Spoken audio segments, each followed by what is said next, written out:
এই হচ্ছে আজকের রেসিপি কাঢ়া প্রসাদ। কাঢ়া প্রসাদ ভিডিওটা ভালো লাগলে চ্যানেলটা সাবস্ক্রাইব করার অনুরোধ রইল। নমস্কার বন্ধুরা, সবাইকে স্বাগত জানাই সৌমিস কিচেনে। আজকে আমি দেখাবো কাঢ়া প্রসাদ। এই কাঢ়া প্রসাদটা বানাবার জন্য আমার লাগবে ঠিক 4টে উপকরণ।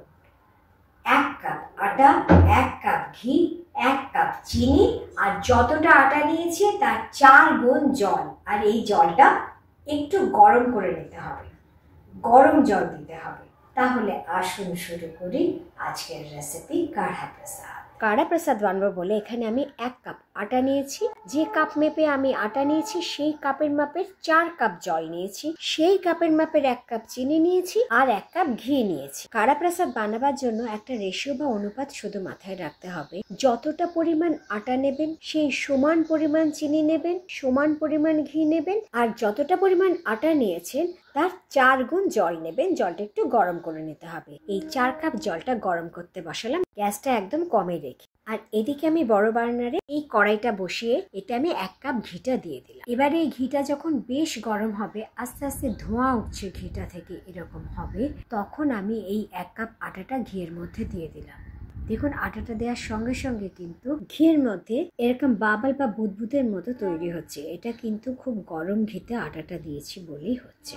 এবার গ্যাসটা একদম কমে রেখে সমানে নেড়ে যাব যতক্ষণ না আটার রংটা পরিবর্তন হচ্ছে। হ্যাঁ, আটার রংটা বা টেক্সচারটা ঠিক যখন এরকম হবে তখন পাশের বার্নারে যে জলটা গরম বসিয়েছিলাম এই গরম জলটা এর মধ্যে ঢেলে দিলাম। এই জলের মাপটা আবারও বলে দিচ্ছি, 1 কাপ আটা নিলে 4 কাপ জল। এই গরম জলটা এর মধ্যে দেওয়ার পরে গ্যাসটাকে আমি একদম কমে করে দেব, দিয়ে সমানে কিন্তু এটা এখন আমি নাড়তে থাকবো। দেখুন গ্যাস কিন্তু লো ফ্লেমে রেখেছি। এটা নেড়ে যেতে হবে ততক্ষণ যতক্ষণ না ঘিটা উপরে উঠে আসছে। বেশ কিছুক্ষণ নাড়তে নাড়তে দেখুন ঘিটা ভেসে উঠেছে, তখন আমি চিনিটা দিয়ে দিলাম। এবার চিনিটা দিয়ে সমানে নেড়ে যাব। চিনিটা প্রথমে একটু জল ছাড়বে, কিন্তু আস্তে আস্তে নাড়তে নাড়তে জলটা টেনে যাবে। আর এই দেখুন ঘিটা পুরো ভেসে উঠেছে। দেখুন বুদবুদের মতো ফুটছে আর ঘিটা ওপরে উঠে আসছে। আজকের রেসিপি কাঢ়া প্রসাদ পুরো তৈরি। এবার আমি গ্যাসটা অফ করে দিলাম। একটা বাটিতে আমি ঢেলে নিচ্ছি। একটা জিনিস দেখুন প্লিজ, এটা আমার ননস্টিক প্যান নয়, তাও কিন্তু 1 ফোঁটা তলায় লাগেনি। একটাই কারণে গ্যাসটা আমি লো ফ্লেমে রেখে সমানে নেড়ে গেছি। এবার আমি একটা শালপাতাতে এটা পরিবেশন করছি। এতক্ষণ আমি দেখালাম আজকের রেসিপি কাঢ়া প্রসাদ।